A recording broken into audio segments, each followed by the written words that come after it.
Ha llegado el momento de escuchar la palabra de Dios. Un potente mensaje extraído de las Sagradas Escrituras. En la voz del pastor Carlos Hoyos.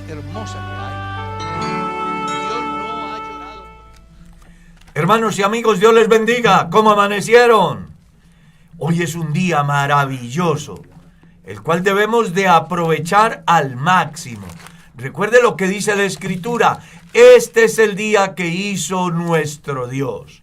Nos gozaremos y estaremos alegres. Pablo, escribiendo a los filipenses, destaca esa palabra gozo. Estad siempre gozoso. ¿Sí? Siempre. Claro, es un fruto del Espíritu. Y como tal, los hijos de Dios debemos de tener ese fruto. Así que gocémonos y alegrémonos hoy en nuestro Dios, porque este privilegio que Dios nos da vale la pena disfrutarlo. Estoy dando la bienvenida a la mesa de trabajo, al hermano Máximo, al hermano Ezequiel ahí en el máster y al pastor Darwin. Dios le bendiga. ¿Cómo amaneció el día de hoy? ¿Cómo se siente en este amanecer? Hermano Carlos, Dios le bendiga a Maximilian, al hermano Ezequiel. Muy contento, muy feliz de estar en esta mañana nuevamente en nuestro programa matutino de un encuentro con la palabra. Contento, con deseos de seguir aprendiendo. Yo imagino que todos nuestros oyentes también están ahí a la expectativa de seguir estudiando esta doctrina del Espíritu Santo. Hoy vamos con la parte 7. Imagínense. Y va más. Había una película que yo veía de adolescente que era Retroceder nunca, rendirse jamás, como parte 14. Imagínate. Y aquí vamos. Vamos ya en la parte 7, pero ha sido muy enriquecedor. Claro. ¿Para qué? Pero sí, en lo particular yo he aprendido mucho. Yo también. Yo he aprendido de verdad. Y la idea aquí es que aquí todos podamos aprender para así, pues, servir mejor a Dios. Creo que es muy importante tener como punto de partida el deseo de servir a Dios. Y bueno, mi estimado Ezequiel, vámonos con la perla para el día de hoy.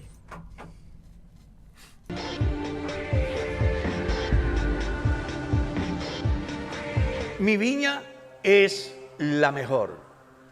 Así debe pensar todo cristiano.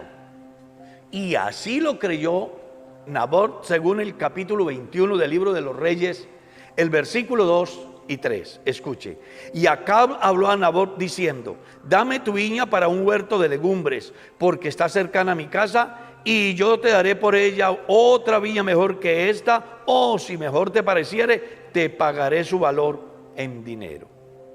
Y Nabot respondió a Acab: guárdeme Jehová de que yo te dé a ti la heredad de mis padres. Fue una oferta interesante la que hace el rey a Nabot, pero para Nabot no era tan importante el dinero ni la otra viña mejor. Para él la más importante era la suya, y precisamente eso nos enseña sentido de pertenencia. Era la heredad de sus padres. Hay otro ejemplo interesantísimo en la Biblia, cuando Esaú vende su primogenitura a Jacob por un plato de lentejas. No le dio importancia a lo que representaba ser el primogénito. No valoró los privilegios que se tenían. Simplemente en un momento de crisis cambia la bendición por un plato de lentejas. Y hoy no estamos distantes de esas actitudes.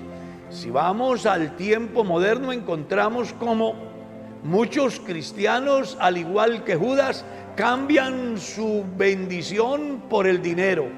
Al igual que otros cambian la bendición de Dios por una falsa enseñanza, por el placer, por las vanidades de la vida, por aquellas cosas que hoy son y mañana dejan de ser. Es ahí donde usted tiene que comprender que es más importante su viña. La heredad que Dios le ha dado es maravillosa y no debes de negociarla, no debes de cambiarla. Tu viña siempre será la mejor, y esa viña es tu salvación, y esa viña está representada en tu fe, en tu Dios, en tus valores. Esa viña está representada en las promesas que Dios tiene para aquellos que definitivamente han tomado la decisión de obedecerle, amarle y servirle. Por eso hay necesidad de que los cristianos hoy, como Nabot, digan: no puedo cambiar mi viña, no puedo cambiar mi heredad. Por buenas que sean las ofertas, no hay una que iguale a la que me corresponde por herencia. Y los hijos de Dios tenemos una herencia maravillosa: es la salvación, es la vida eterna. No la cambies por nada, pues todo lo que existe en la tierra se destruye con el uso. Pero cuando tú valoras la salvación que Dios te da, pues tienes garantizada la salvación y la eternidad. Después de esta perla que nos enseña a valorar lo que Dios nos ha dado, vamos a entrar en el estudio de la palabra de Dios, y en esta ocasión sobre los dones ministeriales. Porque recuerde que hay diversidad de dones, pero el Espíritu es el mismo. Así que el que da el don de sanidad, el don de fe, el don de hacer milagros, es el mismo que también ha dado los dones ministeriales. Y para entrar en materia, vamos a leer en la carta a los Efesios capítulo 4, pastor. Amén. El versículo 7. Creo que vale la pena que leamos hasta el versículo 16. Vale. Y luego comenzamos a analizar qué son esos dones y cuál es el fin. Porque en la Biblia nada aparece por casualidad. Dios siempre tiene un propósito. Cada texto tiene una finalidad, una razón. Y este pasaje aparece en la Biblia por una causa y con un fin. Amén. Efesios capítulo 4, desde el verso 7. Pero a cada uno de nosotros fue dada la gracia conforme a la medida del don de Cristo. Por lo cual dice: subiendo a lo alto, llevó cautiva la cautividad y dio dones a los hombres. Y eso de que subió, ¿qué es sino que también había descendido primero a las partes más bajas de la tierra?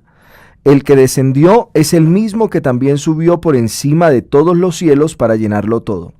Y él mismo constituyó a unos apóstoles, a otros profetas, a otros evangelistas, a otros pastores y maestros, a fin de perfeccionar a los santos para la obra del ministerio, para la edificación del cuerpo de Cristo, hasta que todos lleguemos a la unidad de la fe y del conocimiento del Hijo de Dios, a un varón perfecto a la medida de la estatura de la plenitud de Cristo, para que ya no seamos niños fluctuantes, llevados por doquiera de todo viento de doctrina, por estratagema de hombres que para engañar emplean con astucia las artimañas del error, sino que siguiendo la verdad en amor, crezcamos en todo en aquel que es la cabeza, esto es, Cristo, de quien todo el cuerpo bien concertado y unido entre sí por todas las coyunturas que se ayudan mutuamente según la actividad propia de cada miembro, recibe su crecimiento para ir edificándose en amor.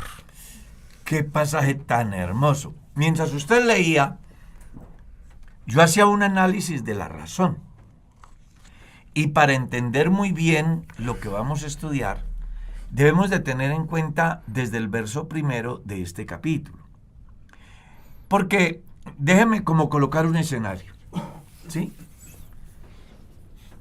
Imagínese usted un grupo de creyentes que están reunidos y se ha presentado unas discrepancias por diferentes puntos de vista en razón a la fe que profesan. Entre ellos, la visión que se tiene del servicio, del ministerio. Y Pablo, buscando que la iglesia, incluyendo a los pastores que lideran el proyecto en Éfeso, entiendan qué son y para qué están allí y quién los ha puesto. Entonces, él dice: yo pues preso en el Señor, os ruego que andéis como es digno de la vocación con que fuisteis llamados. Y mire cómo dice: con toda humildad y mansedumbre, soportándoos con paciencia los unos a los otros. Habían discrepancias, todo porque tenían conceptos equivocados de la vida cristiana, de la interpretación de la doctrina, del ejercicio de los ministerios que Dios da. Y entonces en el verso 3 les dice: esfuércesen, solícitos, en guardar la unidad del Espíritu. Parece que en los líderes de la iglesia habían diferente visión acerca del servicio, y sobre todo parece que habían aquello que nosotros llamamos en el tiempo moderno celos profesionales. Y es lo que motiva a Pablo a hacer saber las pautas que deben de seguir los cristianos. Primero, entender de que fueron llamados con un solo objetivo, el de ser salvos, con la vocación con que fuisteis llamados. En segundo lugar, deben de aprender algo que Jesús enseñó: ser humildes, ser mansos y aprender a tolerar al otro, a pesar que la manera de él ver, de él mirar, entender, desarrollar su actividad, no sea la que a ellos les agrade. Porque muchas veces en los cristianos se nos ocurre pensar que sería bueno que todos entraran en mi ensamble, ¿cierto? En mi cajita, y que todos pensaran exactamente y vieran exactamente y actuaran exactamente como lo hago yo. Y resulta de que somos diversos. Entonces, por eso ahí las palabras clave son humildad, mansedumbre y soportarse, tener paciencia los unos a los otros, esforzándose en guardar ¿qué? La unidad del Espíritu. Pueden haber diferencias, pero no pueden separarnos del objetivo, que es el de desarrollar una vida cristiana acorde a la vocación con que fuimos llamados. Y luego viene a hacerle saber que lo que cada uno tiene le es dado por la gracia. Eso es lo que dice el verso 7, ¿cierto? Sí, pero a cada uno de nosotros fue dada ¿qué? La gracia conforme a la medida del don de Cristo.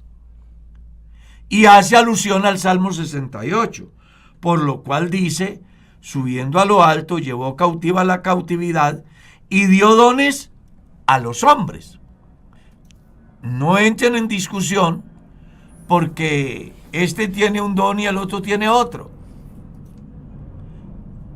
Está con anterioridad predeterminado que Dios da dones a los hombres, inclusive a los rebeldes. Y esto de que Dios dé dones no puede llevar al cristianismo a enfrentarse, a menospreciar, a llegar a pensar o tener un alto concepto de sí más allá del que debe de tener. Y luego les hace saber que es Dios, que no es el hombre el que ha constituido ese orden ministerial. ¿Me dice entender? Sí, señor. Que es Dios el que constituye, que si yo soy un pastor, no es porque fue dedocracia, que si soy un evangelista, no fui escogido a dedo, que si soy un apóstol, no es porque a mí se me ocurrió. Eso es lo que él está diciendo, sino que quien desempeña dichos ministerios deben de tener en cuenta que lo han recibido de parte de Dios, como lo ratifica también la primera carta a los Corintios más de una vez, hablando acerca de los dones. Es el Espíritu el que los da, no es el hombre que elige ni que se autoproclama, es Dios. Y por eso comienza con el verso 11 diciendo: Él mismo constituyó a unos apóstoles, a otros profetas, a otros evangelistas, a otros pastores y a otros maestros. Entonces surgen algunos interrogantes, pastor. ¿Existen apóstoles hoy? Es la pregunta que algunos hacen. Pues ¿Y usted qué opina? que sí, Que sí existen. sí existen. Muy importante su aporte, porque mire que hay otra corriente que dice que eso es cosa del ¿Pasado? pasado. ¿Existen profetas? Sí. Sí. Hay otra corriente que dice que no. Y hay otra corriente que el ejercicio de la profecía puede darse en cualquier creyente y no bajo los parámetros bíblicos, sino bajo el momento de, entre comillas, la llamada inspiración, que muchas veces deja mucho que desear con relación a la verdadera esencia de lo que es un ministerio profético.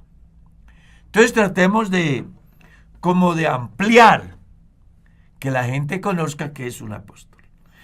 Desde su punto de vista, pastor, ¿qué es un apóstol? Alguien que es enviado. Alguien que es enviado. Entonces pudiéramos decir que un apóstol es un misionero. Eso. Que la iglesia no lo mira como apóstol, pero que su oficio lo identifica como apóstol. Eso, o sea que el problema está en la actualidad en el mal uso que le han dado al término, pero pues yo siempre he repetido que el mal uso de un término no desvirtúa el verdadero significado del mismo. Exactamente. Entonces, factiblemente nosotros tengamos reticencia por el uso del término en consecuencia del mal uso que le han dado al término apóstol y cómo la gente se autoproclama, pero hace cosas que van en contra de los principios bíblicos respecto a este ministerio. Pero en cambio, sí tenemos quienes representan a cabalidad el ministerio que Dios ha establecido en la Biblia, y en el caso particular de los apóstoles, entonces los misioneros cumplen la función que se le ha designado a los apóstoles. Usted recordará que los apóstoles se caracterizaron por ir abriendo espacios para que la palabra y el nombre del Señor fuera glorificado. Y eso es lo que hace un misionero. Deja su país, deja su familia, deja todo, solo con un objetivo, el de cumplir la misión para la cual Dios lo llamó.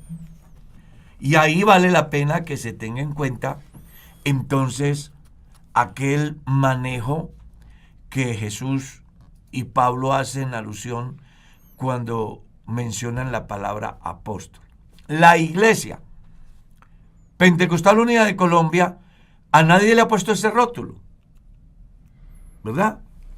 Pero el término misionero, pues uno mira a los discípulos cumpliendo la misión, inclusive a los 70, a Pablo en el libro de los Hechos con Bernabé, haciendo sus viajes misioneros, estableciendo iglesias. Entonces, cuando nuestros misioneros, por ejemplo, ahorita hay más de 40 misioneros en el mundo. Hoy nosotros podemos decir que esas personas son apóstoles, que la iglesia no les ha colocado ese rótulo, que lo hace, como decía el pastor Darwin, para minimizar o evitar aquel pensamiento que surge dentro de los cristianos o del llamado cristianismo con relación a ese ministerio, el cual se ha convertido en algunos casos como oportunidades de manipulación, ¿cierto? De sacar ventaja, de autoproclamarse en amos y señores, cuando el verdadero sentido del apóstol es servir, no es estar en el pedestal. Jesús dio una enseñanza acerca de ello cuando se ha ceñido la toalla y ha comenzado a lavarle los pies a los apóstoles, y luego les da la enseñanza que si ellos quieren de verdad agradar a Dios, pues lo primero que tienen que hacer es ¿qué? Servir. Así que el oficio del apóstol es cumplir una misión en lugares desconocidos donde ellos se ven llamados a renunciar a todo, a su cultura, a incluso su parentela, con un solo objetivo: llevar el mensaje de Dios a cualquier lugar a donde Dios los envíe, y que vayan con la investidura dada por el Espíritu Santo a través de la iglesia. Porque mire que no es como sucede en el tiempo moderno, que aparecen apóstoles por toda parte. Si usted lee en la Biblia, encuentran que estos apóstoles o misioneros, antes de enviarlos, la iglesia se reunía, oraba por ellos y los enviaba. Y el Espíritu Santo mismo dijo a los cristianos: separarme a Bernabé y a Pablo para la obra de ¿qué? Del ministerio. ¿Cuál ministerio? El apostólico. El de ir a llevar el evangelio a las naciones. Y entonces ahí es donde uno descubre que Pedro fue enviado a los judíos, mientras que Pablo a los gentiles. Finalidad: llevar el evangelio, establecer nuevas iglesias en diferentes lugares, no importando el precio que sea necesario pagar. Y es ahí donde se puede entonces descubrir la importancia de esas personas. La historia reciente nos dice a nosotros que algunos han sido enviados y no han podido, se han regresado. Les pudo el clima, les pudo el idioma, les pudo la cultura, la soledad. ¿Sí? Claro, no eran llamados a ser ¿qué? Apóstoles. Se han regresado. Hoy ejercen el ministerio en la iglesia desde otro punto para el cual Dios los llamó. Entonces son pastores, o son evangelistas, o son maestros. Pero aquel de apóstol no pudo desarrollar por una sola razón: porque es Dios el que faculta a esa persona para ser apóstol. Espero que eso quede claro, pastor. Sí, esperamos que... Pues mire que es que uno a veces, por la influencia del entorno, no sé si a usted le ha pasado, que uno escucha en ocasiones, o bueno, yo lo he escuchado como que yo no soy evangélico, por ejemplo, dice alguno, porque evangélico es cualquiera, percibiendo que como la gente se autodenomina algo y daña el verdadero significado del término, entonces la gente no quiere asumirlo como que yo también lo soy. Pero cuando uno va a la literalidad del término, al verdadero significado, puede darse cuenta que sí, en este caso que sí existen, o en el caso de, por ejemplo, si es evangélico, no, que sí lo es. Claro. Entonces aquí la diferencia es, una cosa es que yo me autoproclame, y otra cosa es que Dios, a través de ese llamamiento, me confirme en el ejercicio del apostolado al lugar a donde yo voy. Bueno, y bueno, eso usted dice que no es... Siempre recuerdo la manera como se presenta Pablo, por ejemplo, ¿no? Pablo dice en 1 Corintios, Pablo, llamado a ser apóstol de Jesucristo por la voluntad de Dios. Y eso lo va a encontrar usted en las cartas. Sí, exacto, sí, su manera de presentar. Pedro, apóstol de Jesucristo a los dispersos en la dispersión del Ponto, Galacia, Capadocia, Asia y Bitinia. O sea, el encabezamiento de todas las cartas va a aparecer ese término. Y eso también tenía una razón, ¿no? Y es que en el surgimiento de la cantidad de escritores con respecto a la vida y obra de Jesús, se introdujeron algunas enseñanzas erróneas. Y se dice que siempre las cartas se firmaban al final.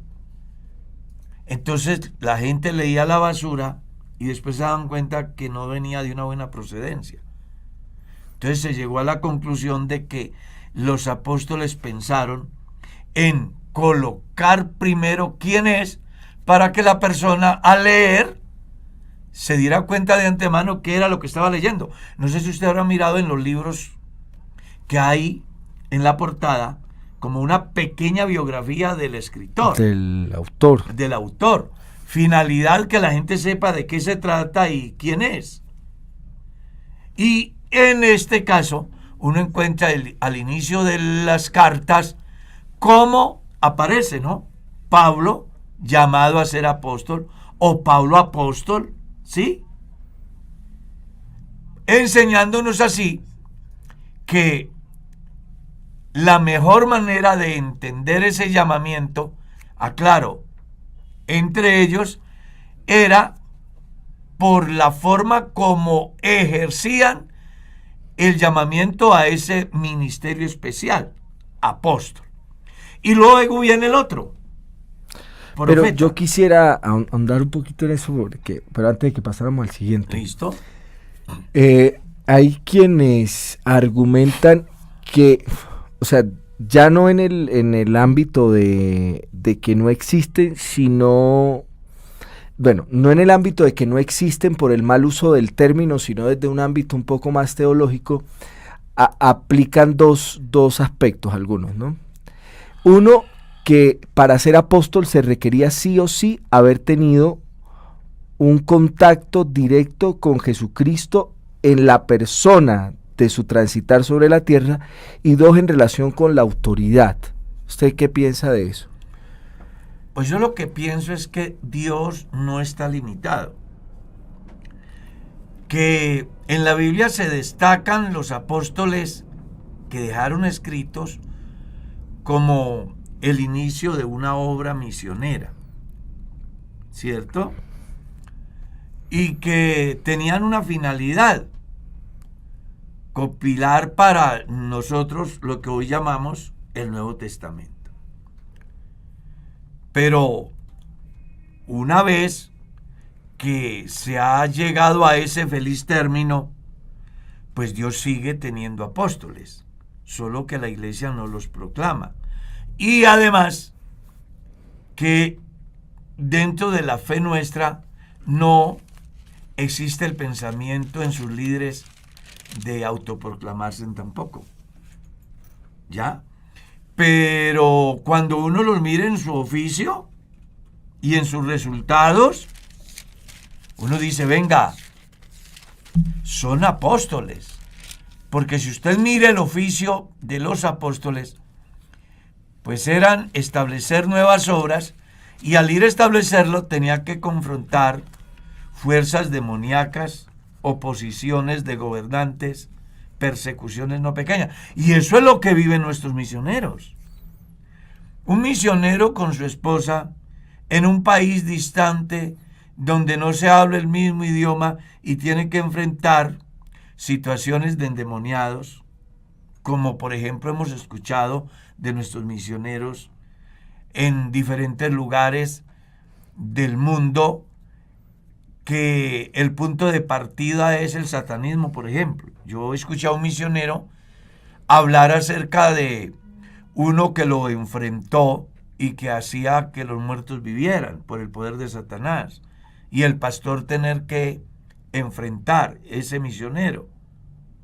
Entonces, la autoridad, sin duda alguna, no podrá desarrollar una misión si no lleva la investidura del Espíritu Santo. Es que por eso Hechos capítulo 1, verso 8 enseña eso. Pero recibiréis poder cuando haya venido sobre vosotros el Espíritu Santo, y me seréis testigos. ¿A dónde? En Jerusalén, en Judea, en Samaria y hasta lo último de la tierra. ¿A qué se refería? Al ejercicio misionero, a aquel que deberían de desempeñar en cualquier lugar del mundo bajo la autoridad del Espíritu Santo, pues tendrían que enfrentar situaciones muy complejas. Y prueba de eso las que Pablo enfrentó, por ejemplo, en Hechos capítulo 16, cuando él va a Filipo a predicar y sale una muchacha hablando hasta bien de él, pero él entiende que es poseída por un demonio, y con la autoridad del Espíritu Santo libera a esa mujer. Le trae consecuencias como ir a la prisión, pero allá aparece la obra misionera en Filipo. Entonces, los misioneros, eso lo enfrentan cada día. Diferentes corrientes filosóficas, entre ellas corrientes satánicas, oposición de gobernantes, que fue el común denominador del apostolado al principio de la era cristiana y que hoy se va cumpliendo en todos aquellos países donde llegan los cristianos. Encuentran obstáculos para cumplir la misión. Y ahí es donde se somete a prueba el llamado a ser apóstol. Porque la adversidad hace que el que tiene el llamamiento se fortalezca y supere la dificultad. El que no ha sido llamado a ese ministerio se desmotiva y se regresa. ¿Ya? Y eso lo vamos a ver en otros casos como el ministerio pastoral. Hay jóvenes personas que son enviados al ministerio y cuando se pone el camino cuesta arriba, comienzan entonces a entrar en una etapa de incertidumbre. Y yo se lo digo porque a mí me han llamado. Pastor, a mí me enviaron al ministerio a determinado lugar, pero tengo cierta incertidumbre, no sé si debo renunciar o no. Entonces mi respuesta ha sido simple. Si usted es un hombre llamado por Dios a este santo ministerio, debe de saber que las adversidades fortalecen su liderazgo. Pero si usted no ha sido llamado, las adversidades harán que se regrese. Usted es el que tiene que sentarse a pensar. ¿Estoy dispuesto a pagar el precio del llamamiento o me rindo? Y se ha dado que se regresa. Yo mismo he postulado personas al santo ministerio porque en un momento uno ve que tiene cierto liderazgo, pero resulta que se va y cuando se encuentra con el camino cuesta arriba por la persecución, por las condiciones económicas, por la relación familiar, porque a veces la propia compañera impregna inseguridad en el que ha sido llamado y puesto en este campo, él llega a una conclusión, me regreso. Cuando eso pasa, la persona no ha sido llamada. Pudo ser puesta de manera equivocada por el hombre. Pero cuando el hombre es llamado por Dios, las adversidades le fortalecen su ministerio. Hacen de que vaya más allá de lo normal, de lo humano, que vea hacia el futuro cosas que tienen más valor que el momento de la dificultad del presente. Entonces, ahí es donde se va a poder establecer las diferencias con relación al que es llamado El que no. y el que no es llamado. ¿Está claro? Amén. Ahora, entramos a la otra parte, que es el profeta. Que es también bien controversial. Es muy controversial porque, aunque aquí ya lo hemos dicho, Sí, ¿no? Se se ha hablado muchas veces. Pero como vamos en ese análisis, pues hagamos un comentario con relación a esto. Y es que la gente confunde oficio profético, don de profecía y ministerio profético. La diferencia es simple. Oficio profético hasta Juan. Textualmente la Biblia dice, la ley y los profetas fueron hasta Juan. Eso es lo que dice la Biblia. ¿Cuáles? Los del oficio. ¿Por qué los llamamos oficio profético? Porque si usted lee los libros de los profetas, ellos se dejaban usar por Dios en un momento determinado, en una coyuntura especial que vivía el pueblo. Estos profetas de oficio traían un mensaje momentáneo en el cual denunciaban el pecado, las consecuencias del mismo y la solución. Ese era el mensaje del profeta que se desempeñaba en ese oficio. El don de profecía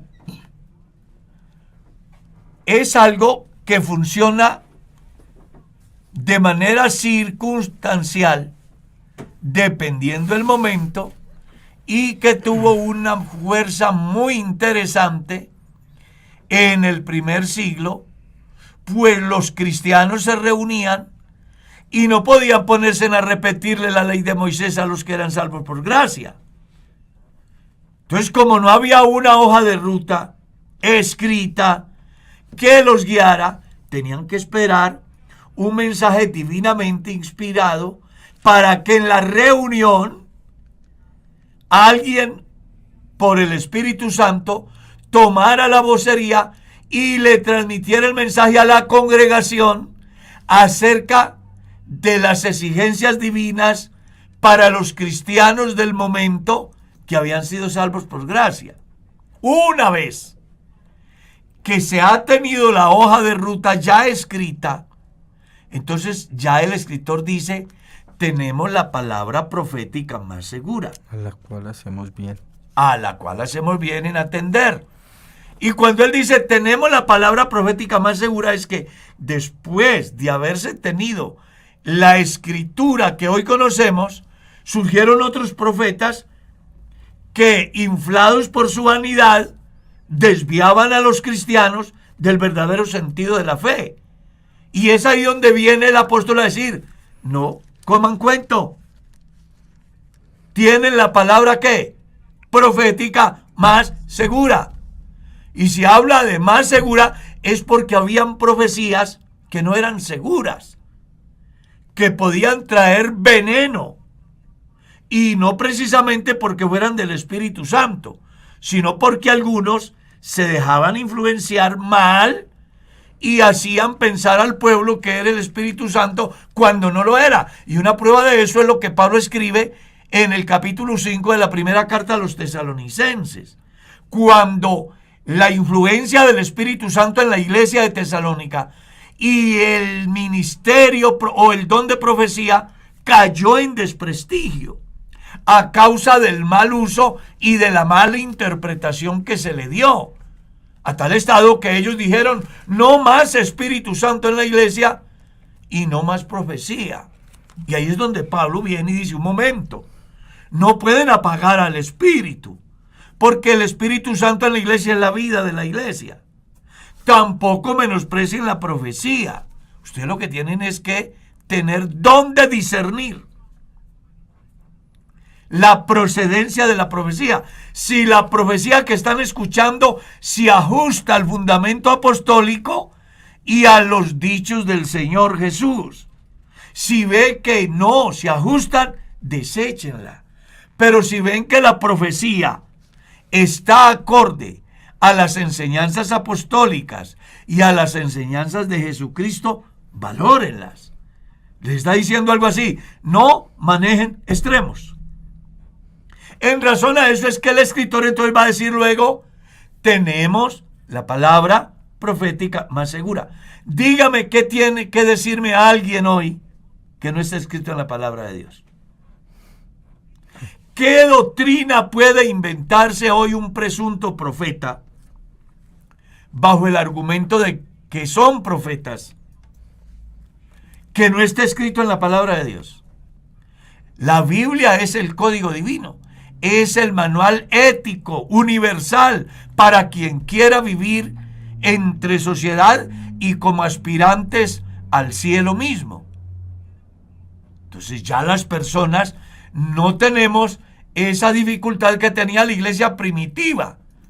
Imagínense la iglesia de Corinto, se reúne en Corinto, no tienen la carta a los romanos, no tienen el libro de los Hechos, no tienen la carta a los Corintios, ni la carta a los Efesios, ni ninguna de ellas. Y están en el culto, y son 5,000 iglesias que hay en Corinto. Entonces, ¿qué tienen que hacer ellos? Pues esperar que el Espíritu Santo use a alguien para que les lleve un mensaje de exhortación, de edificación y de consolación. Y como no lo tienen escrito para transmitirlo al pueblo, tienen que esperar la divina inspiración. Y ahí es donde va a funcionar ¿qué? El don de profecía. Pero una vez que se ha compilado el Nuevo Testamento, entonces ya tenemos la hoja de ruta completa, donde se encuentra la diversidad de mensajes para la iglesia según la situación esté viviendo la iglesia. Y uno de los muy buenos ejemplos son las 7 cartas a las 7 iglesias del libro de Apocalipsis. Era la iglesia de Dios en diferentes ciudades en el mismo tiempo, pero las circunstancias de cada iglesia eran diferentes. Y Dios le envía una carta a cada pastor haciéndole saber lo que él no había visto en su iglesia, para que como responsable de la iglesia exhortara, corrigiera, incentivara la verdadera fe y corrigiera aquellas cosas que eran necesarias para que la iglesia pudiera cumplir su objetivo en la tierra. Hoy todo lo tenemos aquí, está a nuestro alcance. Es más seguro leer que la palabra de Dios dice: el que da testimonio de estas cosas dice, vengo en breve, a ponerme a esperar a una señora que se come unos frijoles trasnochados para venir a decirme cualquier tontería, o a alguien que vive cazando errores de los cristianos para venir a dárselos de profeta en el culto, diciendo que fulano está en pecado, causando escándalos dentro de la comunidad. Entonces ya la iglesia no tiene que esperar eso, porque todo lo que tengamos que denunciar con relación al pecado está escrito. Todo. Y todo lo que el hombre tiene que hacer para evitar la ira de Dios está escrito. Y me llama mucho la atención porque el manual que tenemos en nuestra mano llamado Palabra tiene la normatividad para el peregrino en la tierra buscar su salvación, como también para los pastores el manual de ética que debe de conducirlos a dirigir una iglesia correctamente. O sea, tenemos todo en nuestra mano. Y cuando entramos al ministerio profético, nos estamos refiriendo al ejercicio de los hombres en el mundo hoy, que a esta hora, como nosotros aquí, en cualquier lugar, hay alguien que está transmitiendo el mensaje de Dios, con una diferencia al oficio profético. Y es que en el oficio profético se esperaba el evento, Dios advierte, Dios hace saber las consecuencias, Dios provee la salida. Pero una vez que se da ese mensaje, el profeta desaparece. Y luego vino otra vez palabra de Jehová sobre mí. Ve y di al pueblo. Hoy no, porque hoy ya no tenemos que esperar un mensaje que llegue así, porque lo tenemos escrito. Y por eso los predicadores en cualquier lugar del mundo, ¿qué es lo que dicen? Vamos a leer ¿qué? La palabra de Dios. Y al leer la palabra de Dios y al transmitirla al pueblo, está simplemente cumpliendo con el ejercicio ministerial de la profecía, en el sentido de transmitirle al pueblo lo que Dios dice a través de su palabra. ¿Está claro? Entonces recuerde, oficio profético hasta Juan, donde profecía fue muy importante en el primer siglo. En el último tiempo puede darse aún, pero no es tan común, en razón a que ya hoy tenemos una hoja de ruta escrita, que si usted vive como está escrito, no va a tener pierde. Y el ministerio, que es el que se ejerce hoy en todos los lugares del mundo, a través de la transmisión de la palabra de Dios, por medio de un pastor, como dice Eclesiastés en su capítulo 12. ¿Lo recuerdas? Las palabras de los sabios son como aguijones hincadas. Dice, son las palabras dadas por un pastor. Y luego viene el otro ministerio, que es muy interesante. Y él mismo constituyó profetas y ¿qué más? A otros evangelistas. En la Biblia, el evangelista tiene una característica y es esa persona incansable que su única filosofía de vida es llevar el mensaje, independientemente del precio que tenga que pagar. Felipe era un evangelista. Es más, dentro de la corriente cristiana se le llama así, Felipe el evangelista, porque él no tenía problema en evangelizar en una casa, como también evangelizar en un carro. Ya. El evangelista tiene la particularidad que donde esté y con quien esté y el entorno que le rodee, él no tiene problema en hablarles de las maravillas de Jesús. Ese ministerio lo tenemos también en la iglesia.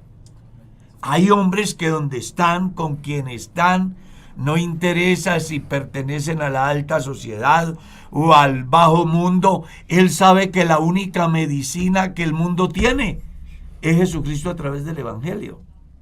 Y por eso, independientemente del precio que tenga que pagar, la circunstancia que tenga que vivir, él lo hace con amor. Una entrega total. Yo conocí a un hermano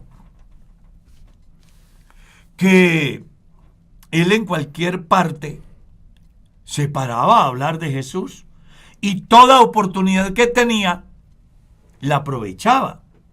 Nosotros conocemos cristianos y incluso dentro del tema que nos ocupa, que son ministerios, ¿ya? Porque estos son ministerios, inclusive pastores que han vivido 5, 6, 7 años con vecinos y nunca les han hablado del Evangelio. ¿Será que el pastor es mal cristiano? ¿No le importa la salvación de ellos? No, simplemente no tiene, ¿qué? Ese ministerio de evangelista. Pero de pronto se va este y llega otro. Y al otro día el vecino ya sabe que ese es el pastor y ya sabe que le habló de Jesús. Y ya sabe que lo incentivó a venir a la iglesia. Y ya sabe que lo puede consultar. ¿Ya? Entonces, en la iglesia tenemos evangelistas. Que la iglesia tampoco le ha dado ese rótulo, aunque hubo un tiempo en la iglesia donde se creó ese ministerio, pero por circunstancias, pienso yo, administrativas, no persistieron en el desarrollo de ese ministerio. Pero la iglesia sabe que en la iglesia hay pastores que tienen bajo su responsabilidad una iglesia, pero que no son pastores sino evangelistas. Es decir, que deberían de estar generando una verdadera revolución evangélica en cualquier parte del país, auspiciados por la iglesia, pero que la iglesia, por manejos administrativos, pues nunca ha puesto a la persona de una manera definitiva en ese campo. Pero que el evangelista está. Claro que sí. Y luego viene el otro, pastores. Y resulta que el pastor es esa persona que está puesto para cuidar, para alimentar, para sanar, para vendar. Por eso lo vemos en la iglesia, el ejercicio de esos diferentes ministerios, y cuando son mal interpretados, entonces se levantan sindicatos en las iglesias, buscando la manera que les trasladen el pastor que tienen, porque desde el punto de vista de ellos no llena sus expectativas. Y puede ser de que Dios lo tiene ahí, no para que llene su expectativa, sino para que cumpla su ministerio, Dios mirando la necesidad que tiene la iglesia o el pueblo donde ha sido puesto esa persona. Entonces aquí también se requiere que los que forman parte de la iglesia tengan la madurez cristiana suficiente como para entender el ministerio de la persona que Dios les ha puesto. Y yo les voy a simplificar eso. Conozco iglesias donde se quejan porque el pastor no sale a evangelizar. Usted no lo ve evangelizando casa a casa ni en las calles. Pero eso sí, a la hora que lo necesitan, está en la iglesia. Entonces, los que no entienden el ministerio de ese pastor, lo tildan de hombre que no tiene amor por las almas, hombre que simplemente se queda en la casa esperando. Pero a estos se les olvida que a cualquier hora viene la persona buscando ayuda y encuentran a ese hombre con un ministerio especial para solucionar el problema que la persona tiene en el momento. ¿Ya? De pronto no lo ven evangelizando o haciendo una misión, ¿cierto? Externa, pero sí lo ves preocupado por la investigación, y cuando llega el día de la enseñanza tiene un tema diferente que impacta, que abre la mente, que incentiva la fe, que fortalece el espíritu, que le hace entender lo que no entendía, lo que a pesar de haber disfrutado del ministerio de 4 o 5 o más, ahora viene una persona que le habla de tal manera que dice: venga, yo sabía muchas cosas, pero ahora vengo a desayunarme de otras que no sabía. Claro, es que es el otro ministerio, el del maestro, que enseña, que se prepara, que se informa, que investiga. Yo conozco pastores que ejercen el ministerio de maestro, a quienes usted les puede preguntar casi que cualquier cosa, y tienen una respuesta acorde a la necesidad y conforme a las escrituras. Conozco a otros que no están en condiciones de hacerlo, que en vez de orientar generan confusión. ¿Por qué se da ese fenómeno? Porque este tiene un ministerio enfocado a un campo y este tiene un ministerio enfocado a otro campo. Ahora, esto solo será posible que los cristianos lo entiendan en la medida que obtengan la madurez que el Espíritu Santo da para vivir la vida cristiana y no dejarse llevar de las emociones ni de los prejuicios que se tienen en razón a administraciones pasadas. Por eso cada hombre en una iglesia es un don de Dios. La iglesia debe de entenderlo así. Hubo un pastor que revolucionaba todo, gracias a Dios. Pero vino un pastor que, a diferencia de este, es pasivo. Pero eso sí, pregúntele lo que sea, es un don de Dios. Pero hay otro que solo se dedica a visitar a los enfermos, a buscar al extraviado, a ayudar al creyente que está herido por el diablo. Pues ese es el pastor. Ese hombre es un don de Dios en la iglesia. Mire, la iglesia ha dejado de crecer por tener una visión tan limitada acerca de los hombres dones de Dios que en su momento el Señor, en su saber, ha establecido en un determinado lugar con una finalidad. Y a causa de la mala interpretación de esos ministerios, han hecho sindicatos en contra de ese santo hombre de Dios, que ante la adversidad ha llorado, no ha podido dormir, su familia está triste por la incomprensión de las personas que están bajo su responsabilidad, porque no han alcanzado a entender lo que representa ese hombre don de Dios en ese lugar.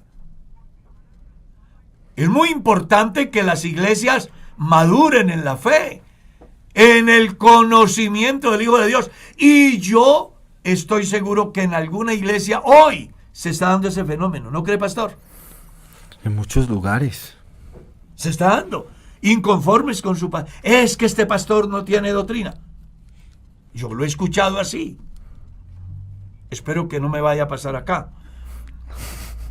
Pero yo lo he escuchado. Es que este pastor solo son comiditas livianitas. Y se les olvida que ese pastor no está ahí por casualidad. Dios lo trajo. No se preocupe usted por sacarlo, porque Dios tiene un propósito con ese pastor. Y a lo mejor va a ser en esa iglesia lo que no ha hecho el maestro. O lo que no ha hecho el otro. O el otro. Entonces aquí hay que poner cuidado. Ahora, déjeme ir más allá.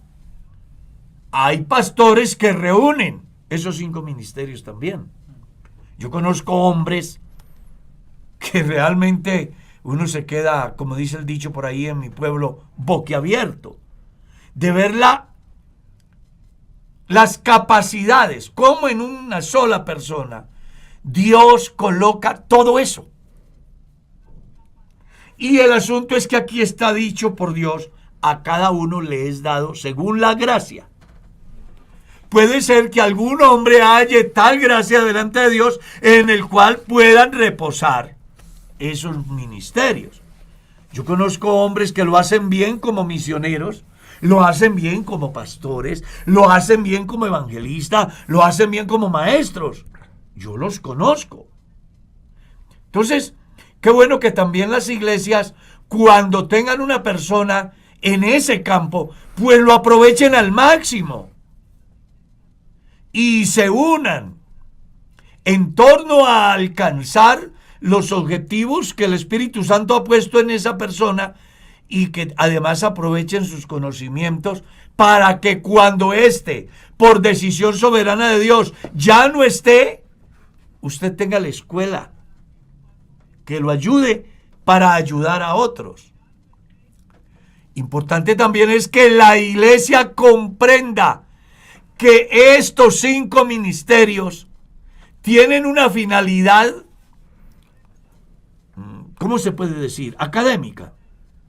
Sí, porque si usted sigue leyendo el texto, dice que están puestos con una finalidad, a fin de preparar a los santos para la obra del ministerio.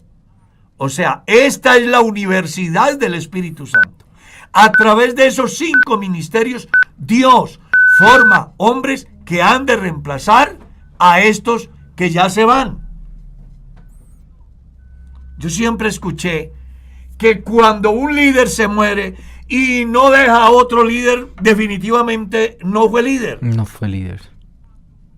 Entonces aquí encontramos ese fenómeno también. Pastores que pasan toda la vida y nunca formaron a alguien para el santo ministerio. A nadie. ¿Qué pasó con él? Bueno, aunque era un pastor, no estaba en el campo que debió de estar, o no lo ejerció de la manera que aparece aquí. Porque una cosa es que se ha puesto por Dios para exhortar, para enseñar dentro de una comunidad. Otra cosa es que se ha puesto para formar pastores. La iglesia tiene un ministerio muy importante que lo llaman la ESFON, ¿no? Liderado por un miembro del consistorio, y tiene su equipo de ayudantes. Su filosofía es formar a los pastores, a los que comienzan, y también a los viejos. Y el deber de los pastores es acudir, porque por simple que sea lo que se dé, Dios tiene una enseñanza. ¿Ya? Así que la finalidad de los 5 ministerios que menciona Pablo en la carta a los Efesios, que son dones ministeriales, está definido. ¿Cuál es? Preparar gente para el ministerio. Pastor, ¿qué hubiera sucedido si los que nos antecedieron a nosotros no se hubieran dado la tarea, o a la tarea de formar, de enseñar? Venga, esto no se hace así. Venga, así se entiende esto. Así se desarrolla esto. Cuando se presente una dificultad, usted debe de enfrentarla así. Pues uno saldría y se estrellaría contra el mundo, como nos pasó a la mayoría de los viejos. Hoy los pastores jóvenes tienen una bendición, y es que los pastores que los presiden son personas formadas, capacitadas en lo académico, en lo teológico, en lo administrativo, en lo espiritual, en lo moral, en el campo de la consejería. Yo creo que las iglesias hoy y las iglesias que tendrán el privilegio de recibir a los pastores que están saliendo nuevos, van a tener un privilegio enorme que no tuvieron las iglesias cuando nosotros comenzamos. Porque la verdad, nosotros comenzamos el ministerio con unas limitantes muy grandes. A mí, por ejemplo, nunca me enseñaron cómo se hacía un sermón. A mí nunca me enseñaron cómo se llevaba una contabilidad. A mí nunca me enseñaron qué era homilética, ni exégesis, ni hermenéutica, ni qué reglas se debía de tener en cuenta al abrir un pasaje de la Biblia para interpretarlo, ni cómo se debía desarrollar una consejería a un joven, o a un niño, o a una niña, o a una pareja, o a alguien que se quisiera casar, o que tuviera problemas de hogar. A nosotros nunca. Nosotros nos hicimos en el campo, dándonos contra el mundo, dependiendo, eso sí, de la misericordia de Dios. Pero el pastor de hoy y los que están dentro de la iglesia, que se están formando, yo sí creo que deberían de aprovechar al máximo los pastores que tienen. Porque los conocimientos de estos pastores que han librado 1000 batallas en diferentes campos de la vida ministerial y que se los transmiten, hombre, ustedes tienen toda la oportunidad de ser los mejores administradores de la obra de Dios.